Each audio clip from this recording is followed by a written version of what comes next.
Kozhikode Pantheerankavu കൂടത്തുംപാറയിൽ construction കമ്പനിയുടെ ഇരുമ്പ് കമ്പികൾ മോഷ്ടിച്ചു. 9 ലക്ഷം രൂപയുടെ ഇരുമ്പ് കമ്പികൾ മോഷ്ടിച്ച 5 പേർ പിടിയിൽ. അസം സ്വദേശികളെയാണ് പന്തീരാങ്കാവ് പോലീസ് പിടികൂടിയത്. വിവരങ്ങളുമായി കോഴിക്കോട് നിന്നും അഭിജിത്ത് മുഴക്കുന്ന് ചേരുന്നുണ്ട്. അഭിജിത്ത്, വിവരങ്ങൾ.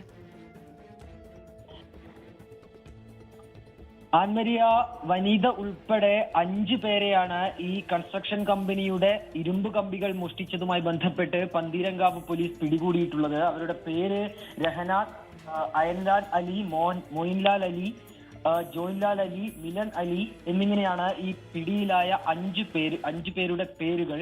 നേരത്തെ തന്നെ ഈ ഒരു കൺസ്ട്രക്ഷൻ കമ്പനിയുടെ ഇരുമ്പ് കമ്പി മോഷണം പോകുന്നതുമായി ബന്ധപ്പെട്ട് പരാതിയുണ്ടായിരുന്നു.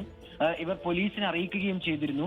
പിന്നാലെ ഈ സ്ഥാപനത്തിലെ തന്നെ 2 പേർ ഈ ഇരുമ്പ് കമ്പികളുമായി ബന്ധപ്പെട്ട് അവിടെ ആ പ്രദേശത്ത് സെക്യൂരിറ്റിയായി ജോലി നോക്കുകയും ചെയ്തു. അതിനിടയിൽ ഇന്ന് പുലർച്ചെയാണ് 2 പേരെ ആദ്യം ഈ സെക്യൂരിറ്റിയായി നിന്നിരുന്നവർ പിടികൂടിയത്. തുടർന്ന് പോലീസിനെ ഏൽപ്പിക്കുകയും ചെയ്തു. തുടർന്ന് പോലീസ് എത്തി ഇവരെ ചോദ്യം ചെയ്തതിൽ നിന്നാണ് മറ്റു 3 പേരെ കൂടി പിടികൂടിയത്.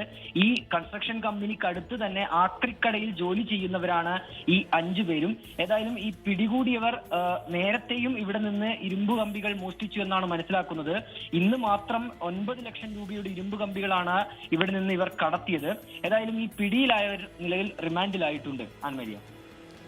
ശരി, കോഴിക്കോട് പന്തീരങ്കാവ് കൂടത്തുംപാറയിൽ കൺസ്ട്രക്ഷൻ കമ്പനിയുടെ ഇരുമ്പ് കമ്പികൾ മോഷ്ടിച്ചു. 9 ലക്ഷം രൂപയുടെ ഇരുമ്പ് കമ്പികൾ മോഷ്ടിച്ച 5 പേർ പിടിയിൽ. അസം സ്വദേശികളെയാണ് പന്തീരങ്കാവ് പോലീസ് പിടികൂടിയത്.